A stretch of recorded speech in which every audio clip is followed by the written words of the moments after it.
What's going on? We back at it again. The dynamic duo, A-Lykes, D-Day, Dre Davis. Yes, We're going to do things a little bit different. We're going to combine 2 and 1. We're going to have elephant in the room. And let me say this all into one. 2 for 1. National championship game set.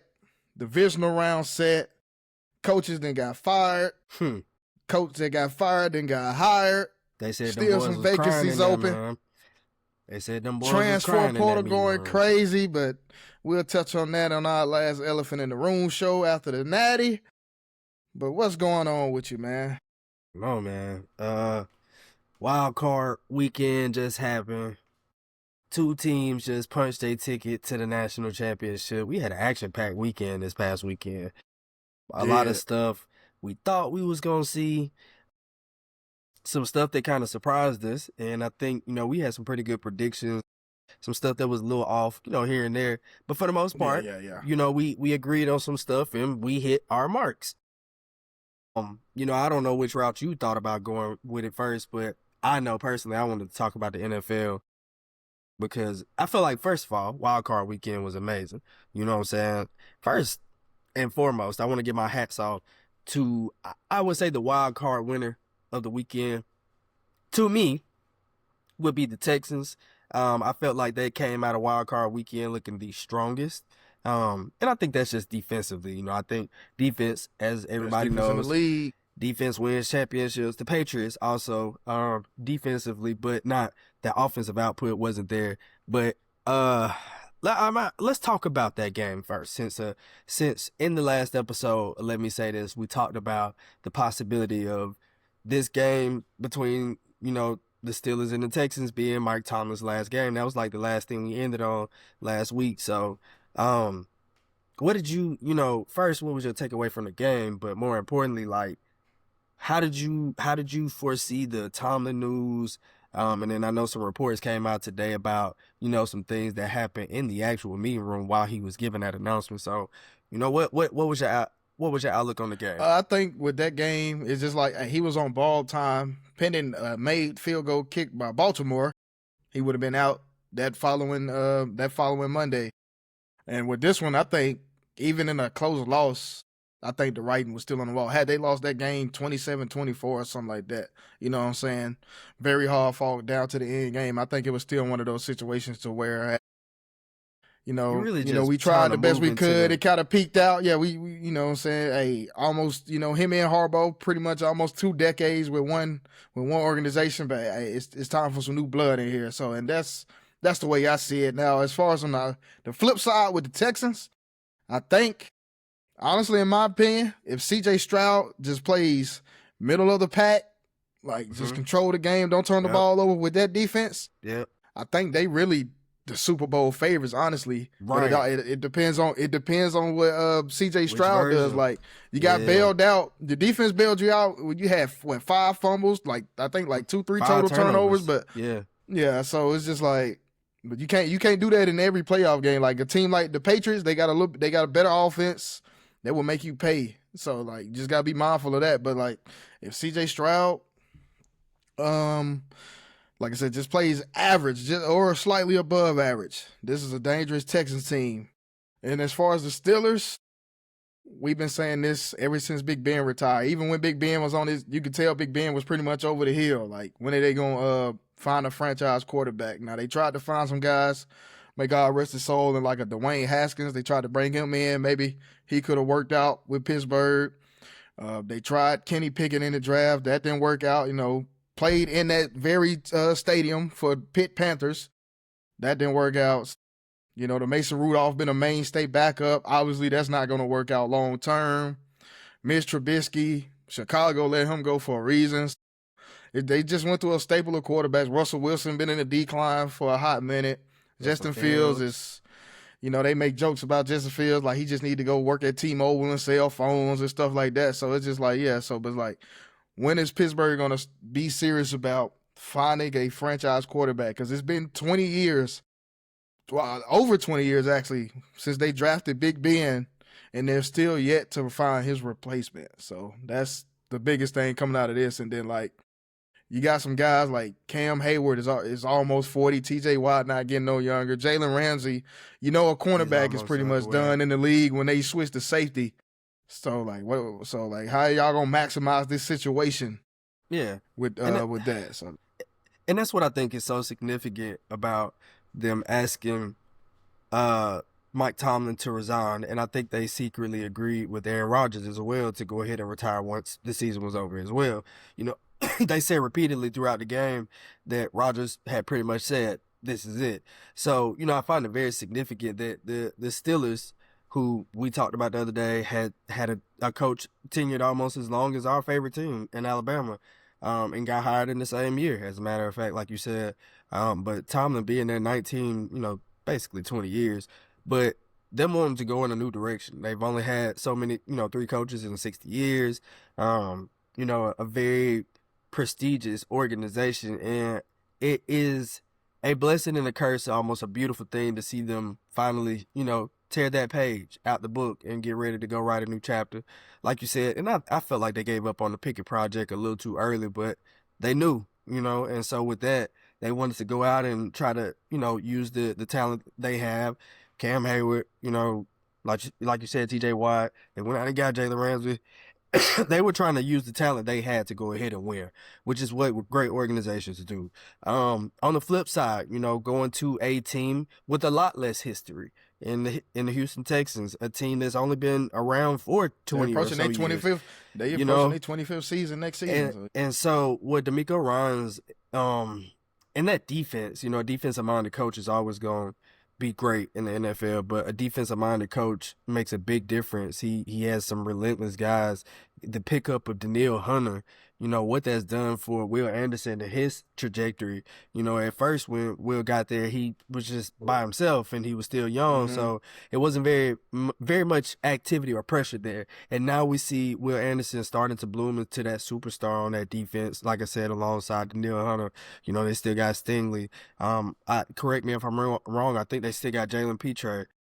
But they just have, yes, sir. And they got one of our guys, Henry Toto. They have a nice assortment of talent over there that's going to definitely push them forward, make them, even though they had a shot year for a little bit there, they recovered. They went into the playoffs as one of the stronger teams. They look again to be one of the strongest teams, and that is how I'm going to transition into recapping our next game, which will stay on the AFC side, because I do want to talk about that matchup that is going to take place, and then we'll, transition through games by matchup. But on the flip side, the Patriots showed excellent defensive prowess as well. I texted you repeatedly throughout that game. Herbo is out there fighting for his life. Every single time he dropped back, he was on the ground. And that is another defense that has a great assortment of talent. And what they've done under a great defensive-minded coach is execute at a very high level.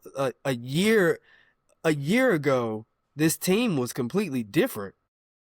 This Patriots team was not identified like this. Drake May had the quarterback. They just had you could tell the coach was a bridge head coach. You don't never really see transitional head coaches, but you can just see that was definitely like a culture guy.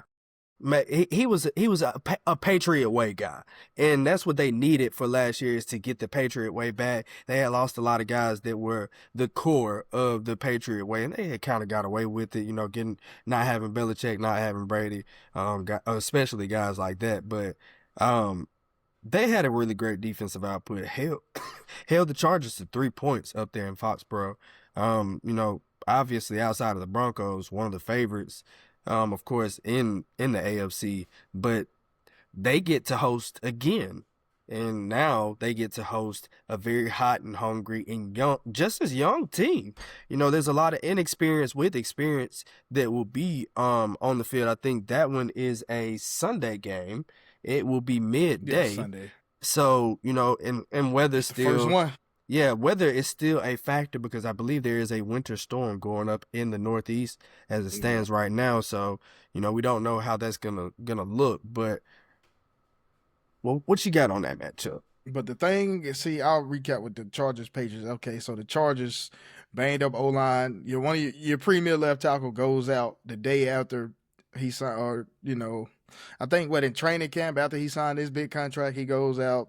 They had a combination of like 11 different starting linemen. So that's blood in the water for the Patriots. So, but they had some struggles on their end as well. Like Drake May was out there giving them layups, but the defense bowled up and stopped them in the red zone. Now, as far as that, the Chargers not scoring in the red zone. Like, what is this play calling? Like, why you got Justin Herbert out here running around like he's some type of dual threat quarterback? Yes, he can use his legs, but like using them on quarterback powers and all that in the red zone, like no. But the transition to this game, with the Patriots and Texans, the way Houston plays football, that type of football travels. So they have a stout run game too. So, but that type of football travels. You got defense in a run game. It don't matter the conditions you playing in. Like you can show up and play in any weather with that type of style of football that they play. So like I don't really think the elements be of a bother. And if that's the case, then hey, they got the better defense out of the two. Now who's the better quarterback? We thought the trajectory of C.J. Stroud and Drake May, it seemed like C.J. Stroud was supposed to. It's about balance from that rookie year. From his rookie year, we thought C.J. Stroud was going to be in a different strategy by year 3. But a game like that, I think game like this is just like, hey, and we seen, like I said, Drake May put the ball in harm's way, but this defense bailed out. C.J. Stroud put the ball in harm's way, his defense bailed him out. But it's really just going to come down to who's going to play mistake-free football or make the minimum mistakes as far as the quarterback play goes, because we know what these defenses can do. But if we had to choose in this type of game, I know the Patriots at home, I will go with the team with the better defense in this regard. I like that. I'll take the Texans in this matchup. Just simple fact, because I think this defense can carry them to a Super Bowl. But like I said, C.J. Stroud just got to be in the offense as well. But the thing about it, they're probably going to be without Nico Collins. But they've been without him for stretches of the season. I don't know how many games, but they've been without him. They drafted 2 good receivers out of the draft from the same school, Iowa State. So they're still without one of their better receivers too. They got injured around this time last year, but Tank Dell, he got hurt like week 16, 17. Yeah, but that's what it depends on, honestly.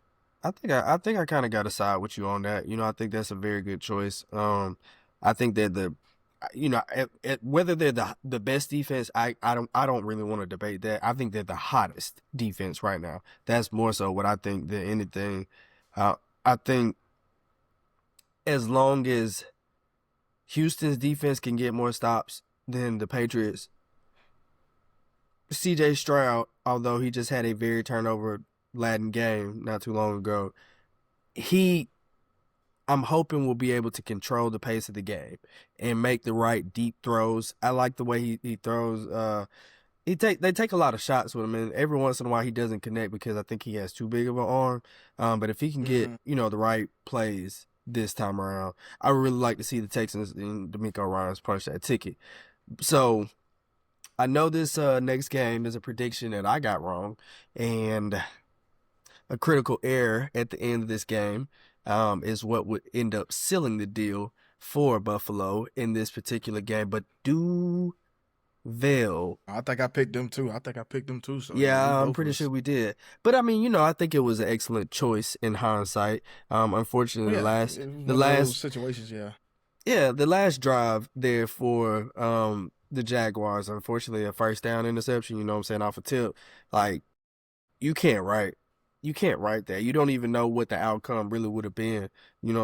Had there been 1 or 2 more completions, so.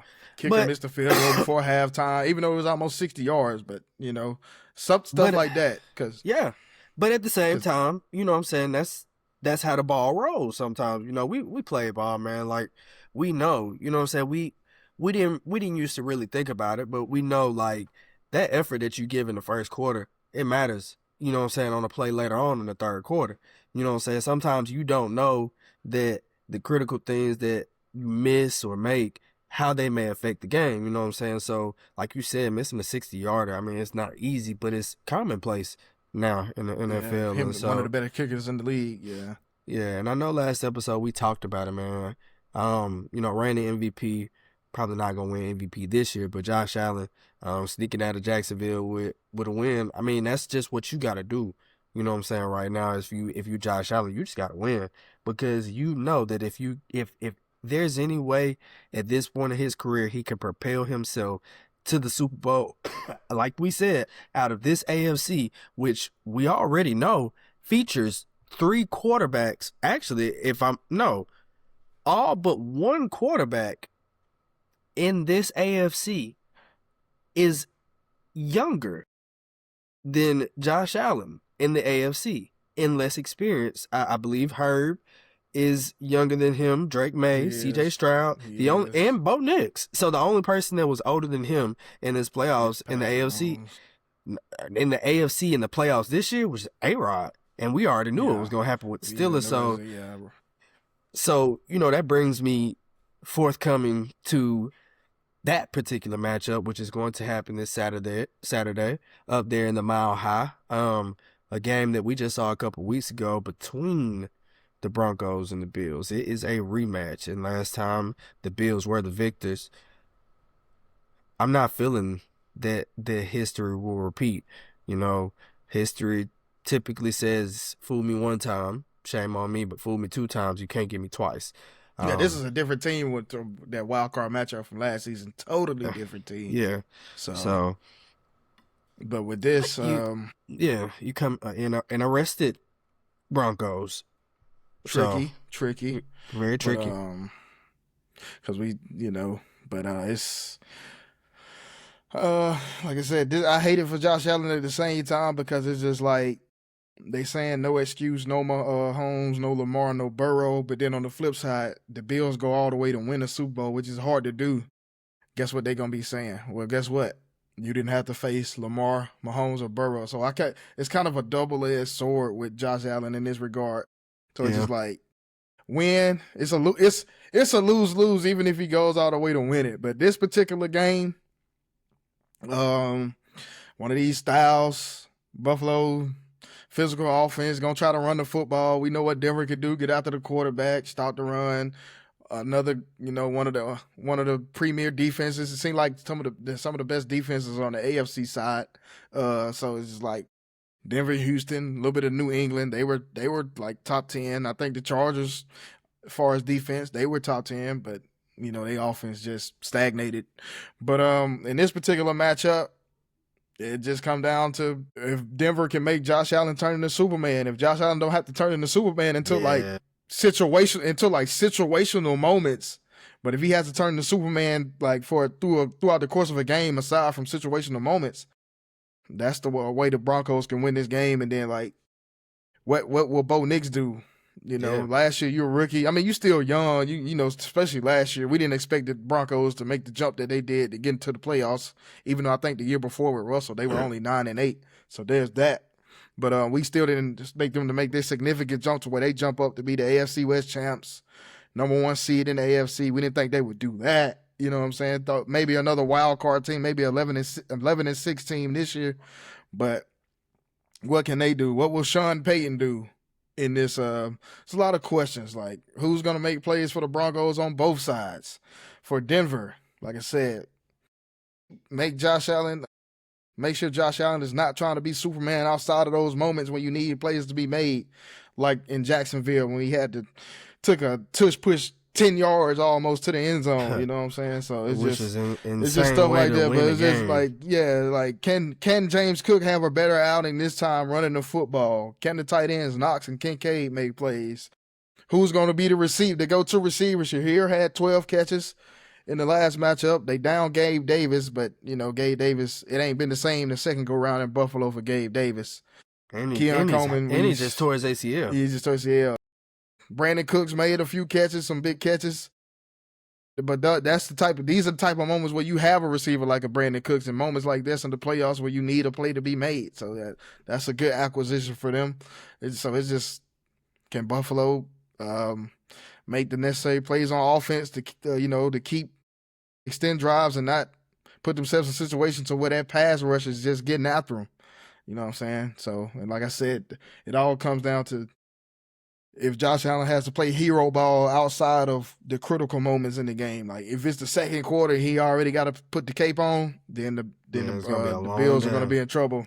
Yeah, But this is the situation. Like it's going to be like that Chargers Patriots where I really don't make a pick. I'm gonna just watch it out and see how it goes. I ain't really got enough for this one. I got you. Yeah, I mean, and I'm okay. So I'm gonna touch on the Bills first, then, since I feel like that was what you talked about last. Superman Josh Allen is a good thing and a bad thing, though. You know what I'm saying? We've seen him go Super Saiyan this year. You know what I'm saying? He had a couple games where he was a multi-touchdown, had some career numbers. You know what I'm saying? He still looked like MVP Josh Allen pretty early in the season. It wasn't as spectacular as the season as last year, but hey, look, he's here. Dalvin James Cook. One of the NFL's best this year in rushing, you know what I'm saying? So with that being said too, that's just something to look at. Like you said, if he can have a better performance, what he does to take the pressure off everything when it comes to their offense, is big. So, it's gonna be really, really huge to see what happens there with their offense and, if their defense can hold, because I know they've gained some pieces, lost some pieces. It's been wonky for the Bills as far as defense. They've been trying to keep a great defense together, and I think they've been doing pretty good, making a good defense look great by the arm of Josh Allen. So, but with that being said, I want to shower the Denver Broncos with some flowers. What their organization and Sean Payton have been able to do in the last couple of years has been nothing short of great. Like you said, going from transition away from trying to be competitive with Russell Wilson to, drafting Bo Nix. Bo Nix last year went for 3,500, maybe 30 touchdowns and maybe about 10 or 12 picks. And just about the same this year. Threw for 4 bands. Went for about 25 touchdowns. I think of somewhere around 10 to 12 picks again.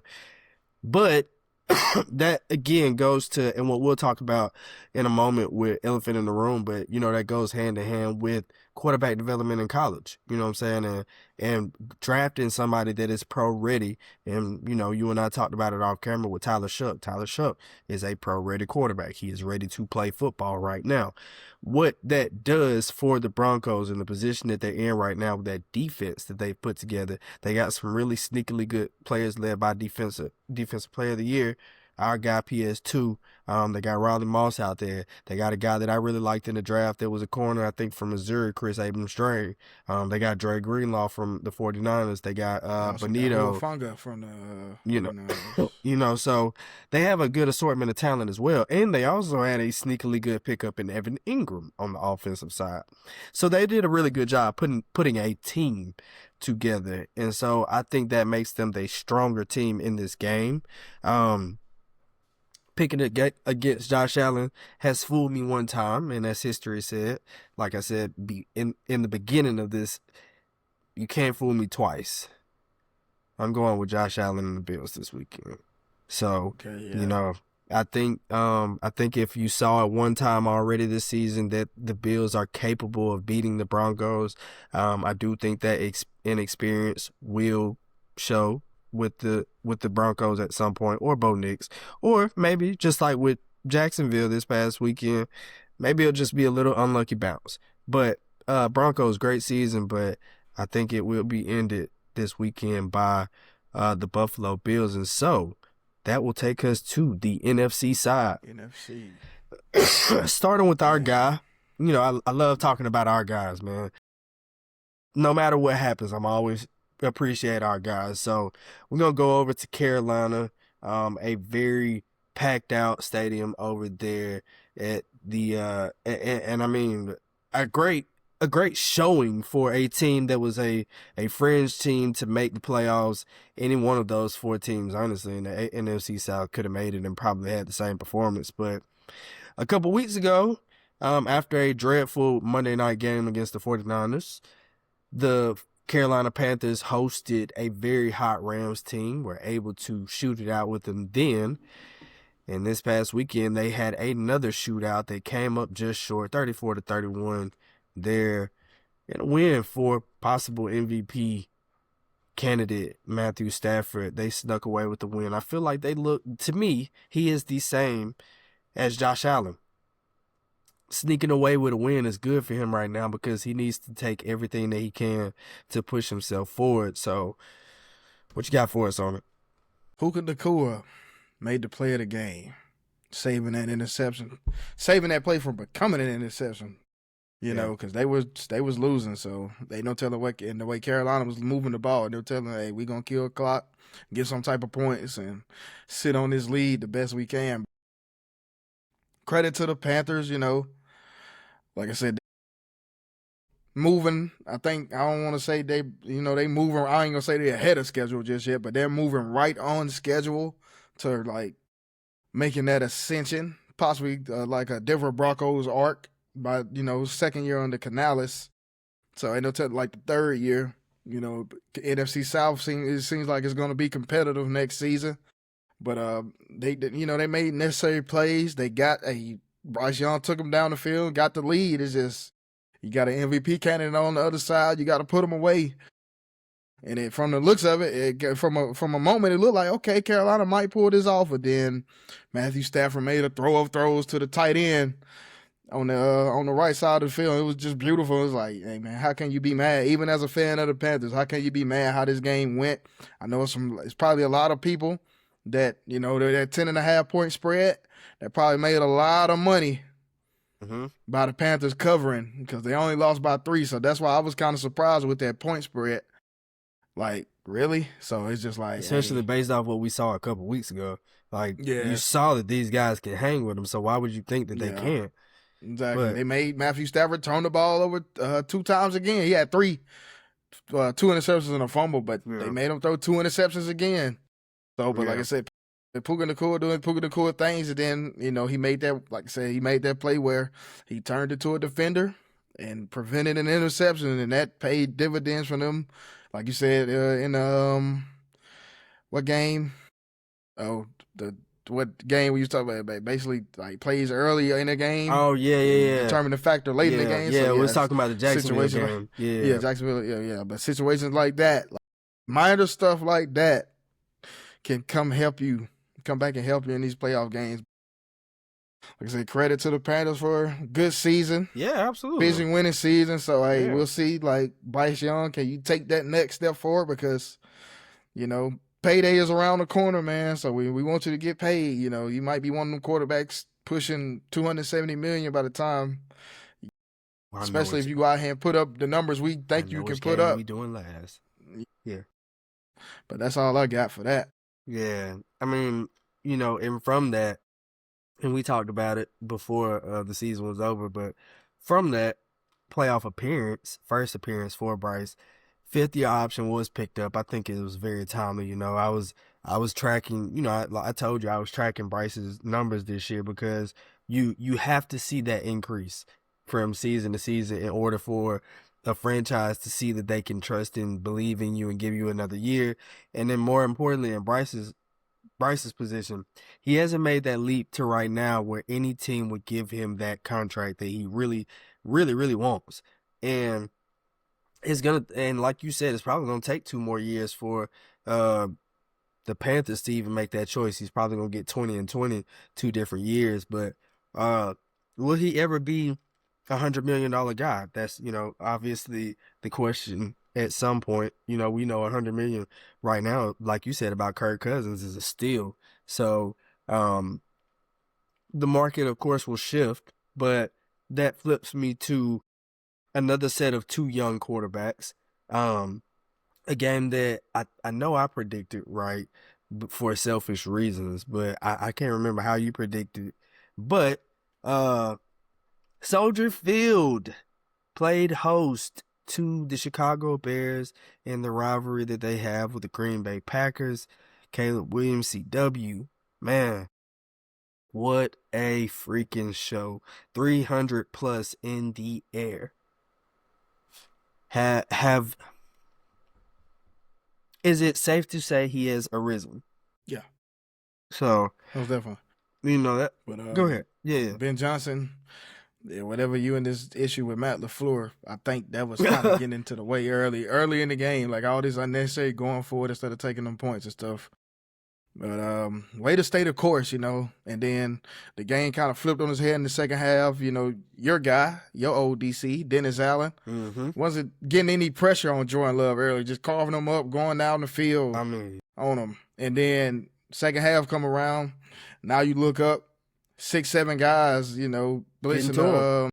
just did the meme, but 6 or 7 guys getting to Jordan Love and throwing the timing off on these passes, and bam, here we go. And now look, guess what? They taking the points. I know Caleb Williams got down there one time and they threw the pick. Even then, I was like, man, y'all still should just kick the field goal. Y'all defense is actually giving y'all a good fight. Okay, cool. I know the Panthers. The Packers scored that one touchdown, but it's just like Chicago pretty much still got a lot of momentum. This game is supposed to have been put away. It's only 27-16. Kicker mixes the extra point. They go down and score and get the 2-point conversion, if I'm not mistaken. Yeah, they did. Yeah, and so it's just like, and that goes to speak to, I think a game, just how valiant the Bears' effort in their games have been. We just saw them have a comeback a couple weeks ago. You know what I'm saying? Almost similar fashion. This week, just about the same thing. Like they come into the fourth quarter down, pretty big on the scoreboard. And we just saw them chip and chip and chip and chip and chip. And that's what I love about watching the NFL as opposed to college, is at the NFL level, you can turn on a game that's 24, 20 plus, a 20-point lead essentially or more. And you can see the fourth quarter and you can, again, going back to what I said earlier, you can watch the plays break down. Like you can see the little critical errors that, a third, like, for instance, after Swift scored in the fourth quarter, I believe either they scored after the Packers scored. The Bears got the ball back and they went and scored and got the 2-point play, like you said. Immediately thereafter, 4 minutes left to go in the game, the Packers go 3 and out on the next possession. At that point, with 4 minutes or less remaining, that is the game. Now, at this point, it's all about being decisive and making sure you make the right plays. And Caleb Williams just making the right throw at the right time. They're right, I think, right, I think under the 2-minute mark or something like that. But those are the plays that you got to make, So, hats off, actually, to both quarterbacks. Like you said, I thought about it when you said that. Jordan, it really wasn't Jordan Love. Yeah, both of them went for 300. Jordan Love had 4 or 5 touchdowns by himself. Caleb Williams had 2 touchdowns and 2 interceptions.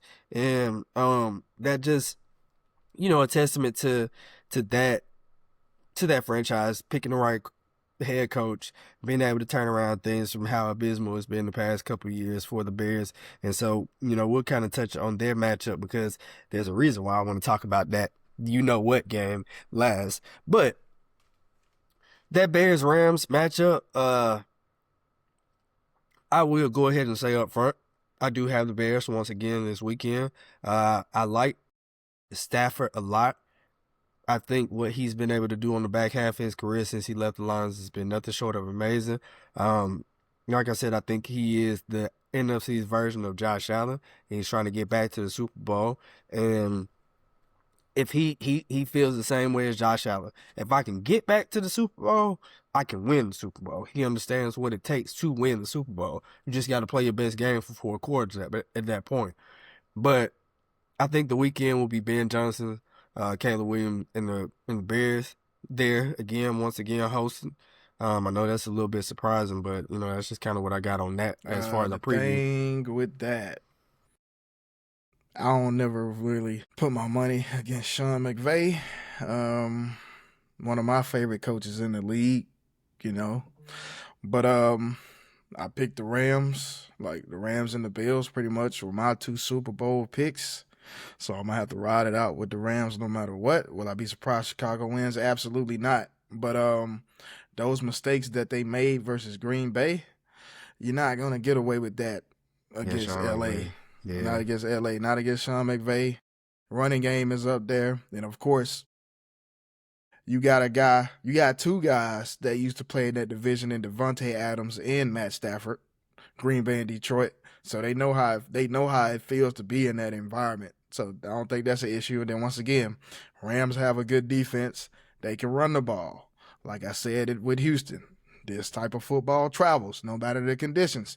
And we also seen the Rams go toe-to-toe with the eventual Super Bowl champs in the snow covering the field. Matthew Stafford and Puka Nacua is one connection away from possibly being in the NFC Championship game last season. So I think if they reflect on what could have been last season, and that was without Devontae Adams, they can reflect on that and, okay, look, we got a second chance to right that wrong that we had last year and come back and finish this game.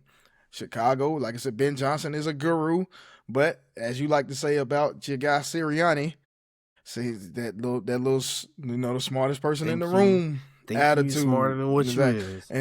And guess what? There's a coach on the other side, as well as with Sirianni. There's a coach on the other side that, hey, actually coach, like that. He's really like that. So yeah, this is why I'm gonna go with the Rams. The experience at quarterback, obviously with an MVP candidate. Just all around one of the better teams in the NFL. I know the Bears is probably one of the hotter teams, and as we talked about with Alabama, resiliency is the name of the game. They fall down on the mat, they get back up, they find a way to get back up. But like certain teams, you can't make mistakes against because they're gonna put you away. So I don't think the Bears go out there and make some mistakes where they down like that again. But I do think the Rams make enough plays to win this game. Aside from them being my Super Bowl pick before the playoffs even started. Like before they kicked off wild card weekend last week, I was like Rams and Bills. I got Rams and Bills in the Super Bowl, so I'm gonna just ride it out, and I close it out on that. So yeah, obviously, I'm glad you brought them up because we gonna talk about that trap game. Told them folks, man, that's a trap game waiting to happen. Both, if you being honest, both like the 3-6 matchup on both sides was pretty much trap games. Yeah, and so I said, last week, I stick by it. It's a trap game. The 49ers. Again, what did I say what did I say last week? What did I say during the game? Boy, I'd hate to be on the other sideline looking at Shanahan. That man completely outcoached Sirianni, and not just that, but of course the Eagles didn't play up to their potential. I think some of the ego of making multiple champion or Super Bowls in so many years, winning a Super Bowl championship, and then having to come back and defend it is a lot. And so I think the eggs kind of finally started to crack this past weekend. I think there's going to be a lot more fallout as we go into the offseason with that Eagles team. But the 49ers, I mean, I know on the scoreboard it was just a 4-point win, 23-19. But like I said, the smartest guy in the room is going to know that it only takes 21 points to win a football game. And that's exactly what Kyle Shanahan went out there and made sure he did. Like I said, it's going to be a lot of fallout that comes from losing in the wild card after winning the Super Bowl. But, that's the NFL. It happens. So, what you got? But yeah, in an essence like this too, like in a sense, like with the quarterback matchup, you got Brock Purdy and Jalen Hurts. Jalen Hurts didn't turn the ball over. Brock Purdy threw 2 interceptions. But guess what? When the other team's offense is so inept, it doesn't even matter. You take potential to score points away from your team, but it doesn't matter when the offense on the other side can't even make you pay for turning the ball over. But the reason I highlight that is because you got a quarterback, and we've seen Jalen play for a decade now, going back from Bama all the way up to Philly. Jalen Hurts has few interceptions because he's not going to take those risks. You got a quarterback on the other side who's going to sling it, and Brock Purdy. They said hats off to George Kittle, man. You hate to see that happen, especially like advancing and going to who they facing next. You need a guy like that in the next round. But as far as this game, like you said, like Kyle Shanahan, we question him with the situation with the 28-3.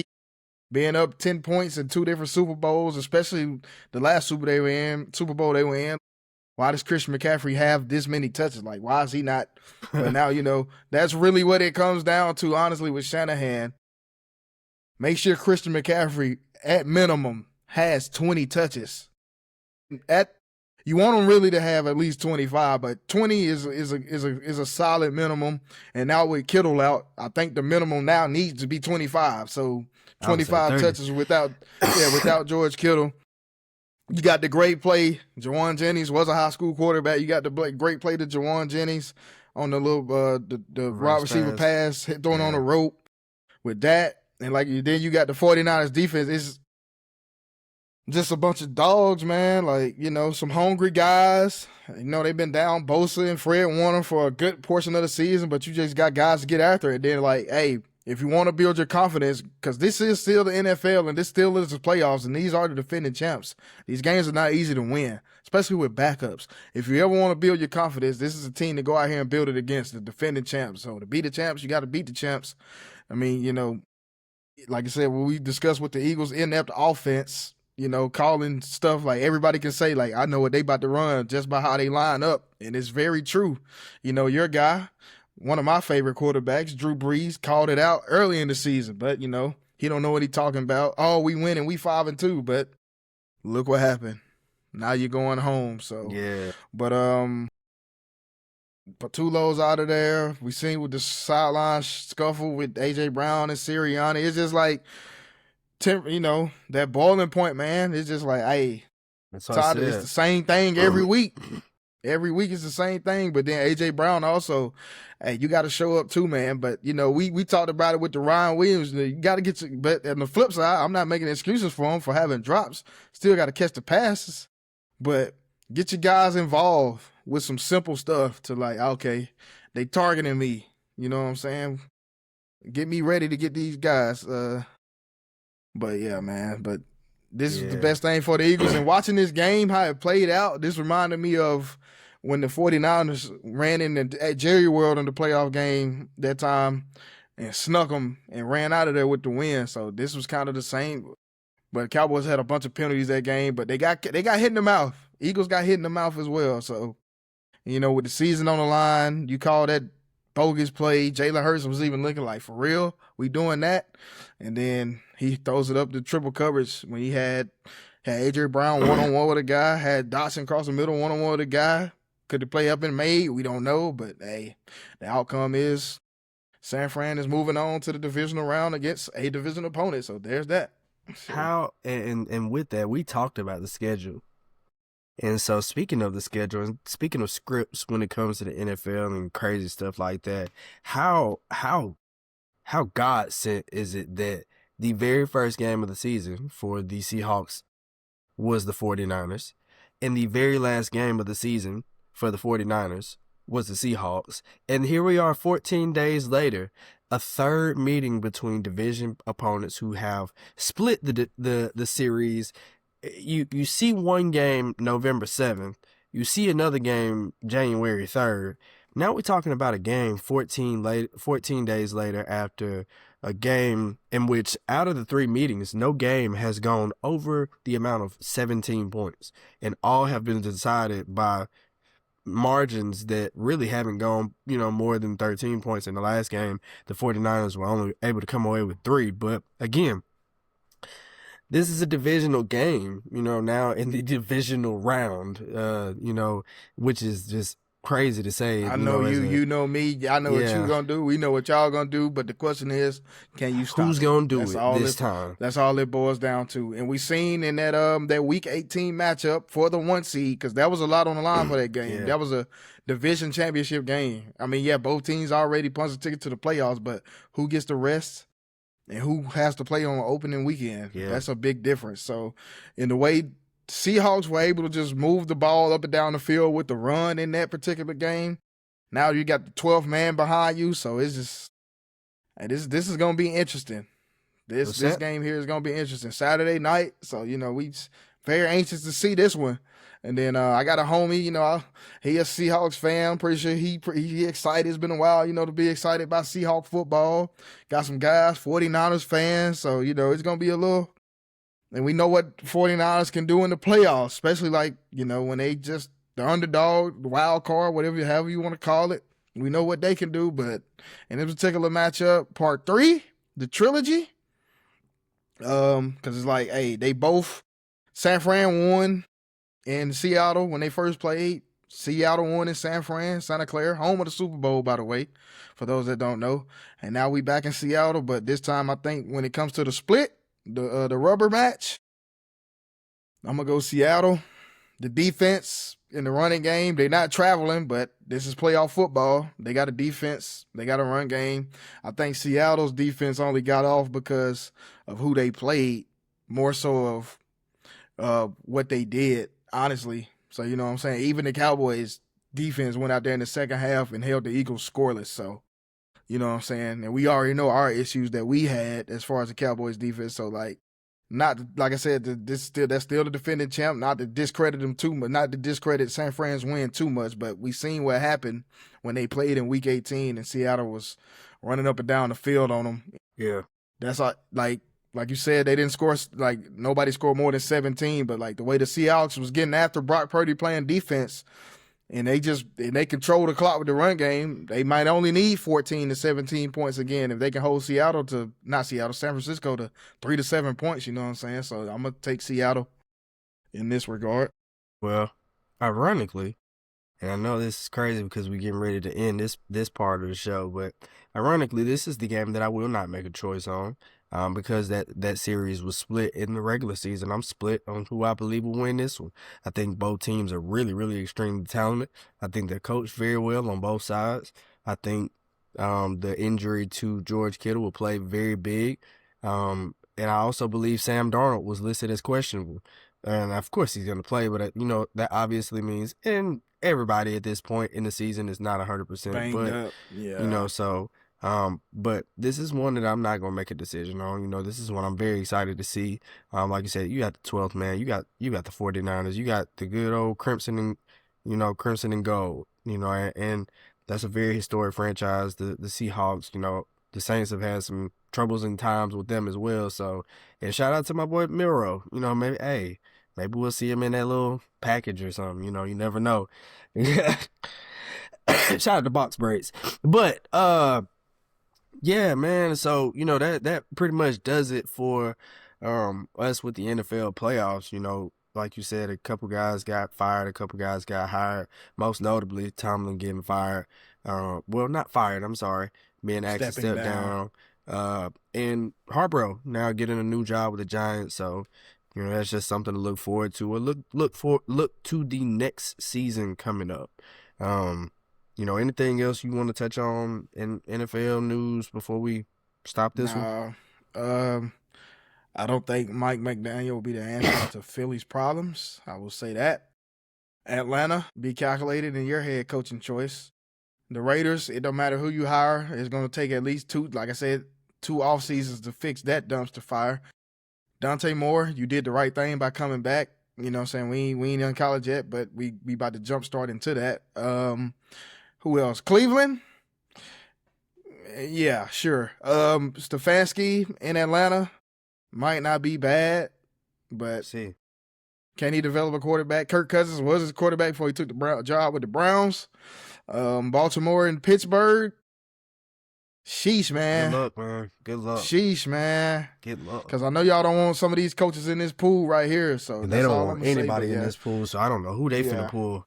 Yeah, we can, like I said, we can go ahead and jump into, like I said, ain't no point in stopping and picking back up. We can just go ahead and get into rope with it. I'm finna get a water. Elephant in the room. Keep going. So as we seen, Miami, gonna be in Miami with this damn echo versus the Indiana Hoosiers. You got the hottest team in college football versus the best team in college football. Indiana just out here running over everybody, man. Miami, great defense, solid play from Carson Beck in these playoffs.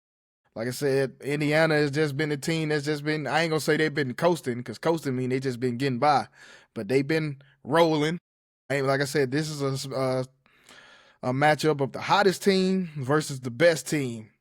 So this is one of those situations okay, then when you want to pick a game, I think Miami is minus 8.5 or plus 8.5 in their regard. rightfully so. I think Indiana has deserved the point to be heavy favorites over anybody that they faced, especially what they did in the quarterfinal. And then they went back and replicated it and did even better in the semifinal, if you ask me. And now, here we go. Last game, Monday night, January 19th, live from Miami Gardens. Guess you could call it a home game for the Hurricanes. And we seen how Indiana fans show up to these games. That Rose Bowl crowd was decked out. That Peach Bowl crowd, that Peach Bowl crowd was just another home game for Indiana. So it's just and I'm pretty sure Miami fans pretty much hurry up and got them tickets when the clock hit zero after the Fiesta Bowl for them. They probably got at least 70% of them tickets. So but like, what are some things that you're looking to see in this game, in this national championship game? First of all, atmosphere. I'm really, really intrigued to see how the atmosphere plays into this game. You know, like you just said, I can tell you from being inside the building, man, that was 95% Indiana. And I know people told me from what they heard on the TV, it sounded like it was 95% Indiana. Well, no, something. It's kind of like, when we went back when the GA Dome was still open. Shout out to the GA Dome. We went to one of the last few games there. It's kind of like that game. We saw all these Bama. We saw a bunch of Bama and just a little bit of Washington. So that's what it kind of, these teams from at that time, they both in the Big Ten now, but at the time, Pac-12 making this trip all the way down from the West Coast to the East Coast, But hey, yeah.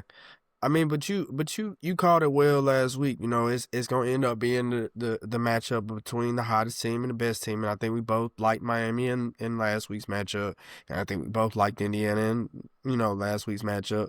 And so now you went with Ole Miss. Okay, I think I went with Miami and yeah, you did. But it seemed Ole Miss actually the offense was cooking after they got out of their own way.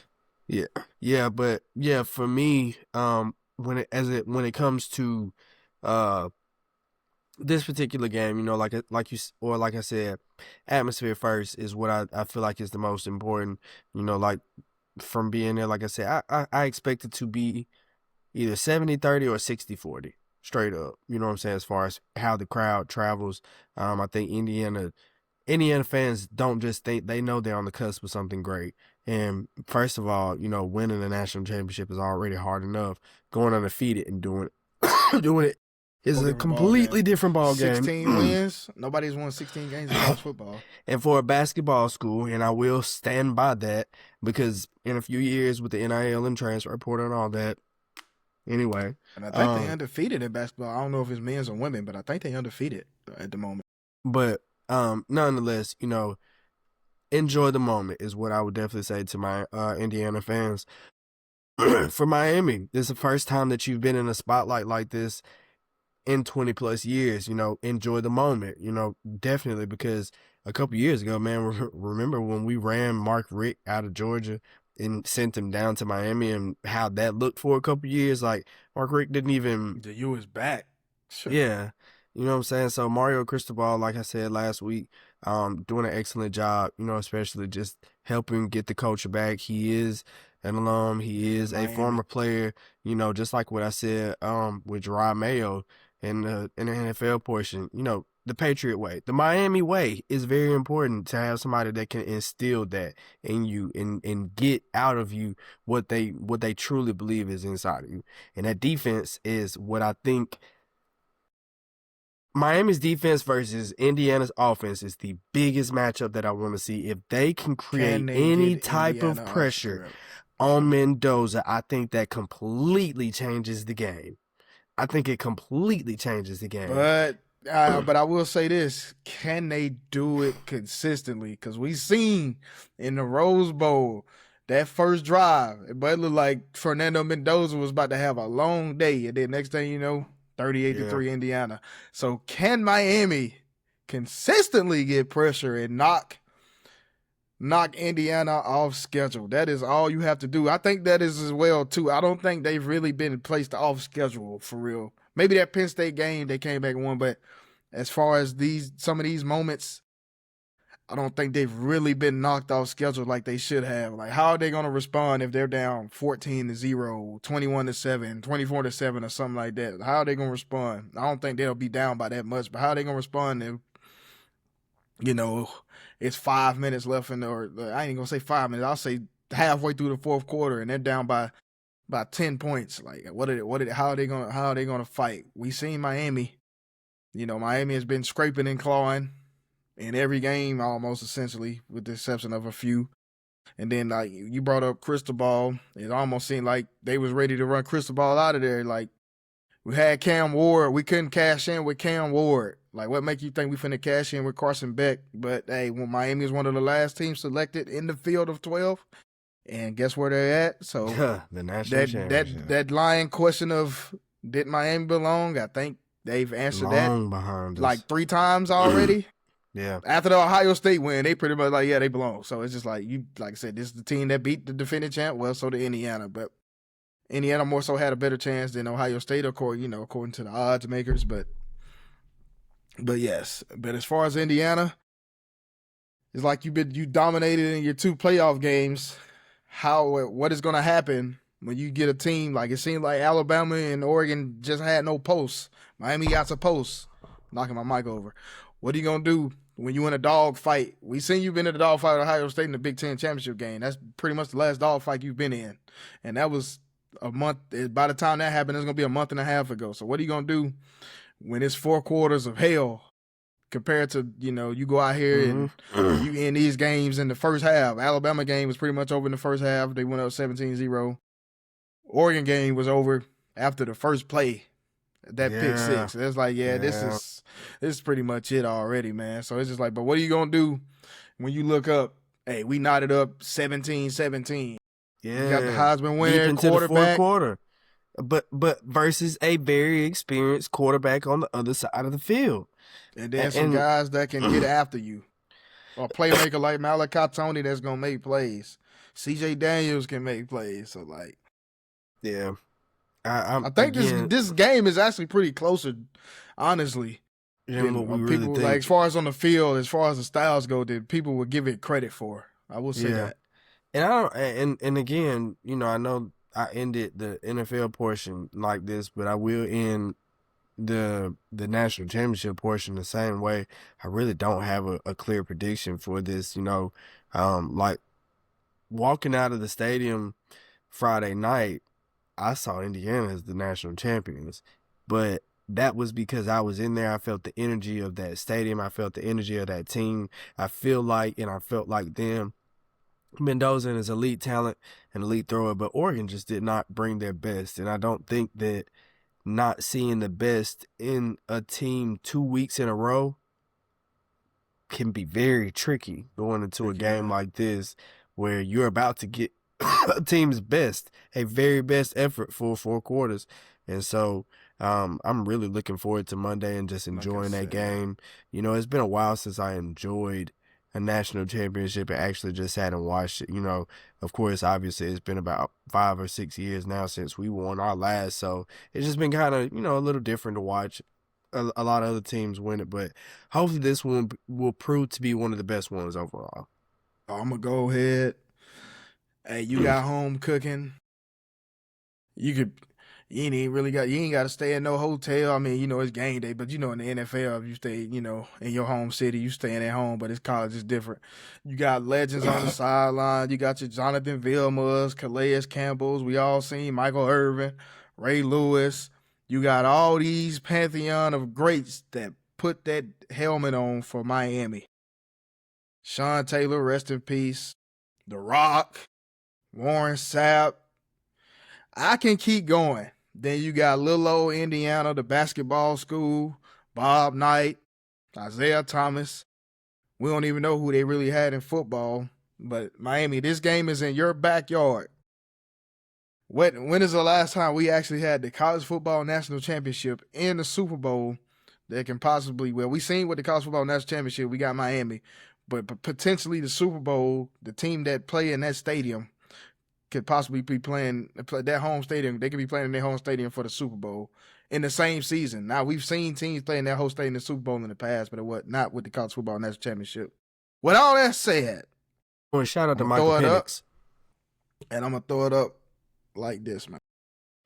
I Yeah, feel it. man. I It's feel it. I time. feel it. I know it's like I said, Indiana, they building some. It's like they starting to get back to past lore. You know that they getting back to what they used to be. But hey, you know what I'm saying? So, but like I said, I think this is one of them ones that if it's like I said, if it's a close game, Miami has pretty much been in close games this whole playoff. Indiana's had nothing but blowouts. So it's just like will Indiana tense up when the game is still knotted up or it's still a close game in the fourth quarter. We will see who's going to be cool, calm, and collected in those moments. And we see Miami has been more battle tested in this playoff, in this particular just playoff, not just throughout the course of the season, just in the particular playoffs. We've seen Miami and now the fact that they get to go back home and play in a championship game in front of their fans. I mean, they're going to do that regardless, but it's going to be a bulk of their fans, I would say. So, what a way to end the season for Miami. But I'm going to go with the U. Final score, 26-23. I like it. There we go. But yeah, that's all I got. And we I like it. Hour on the head. I ain't really got too much else to say. I like it. I love it.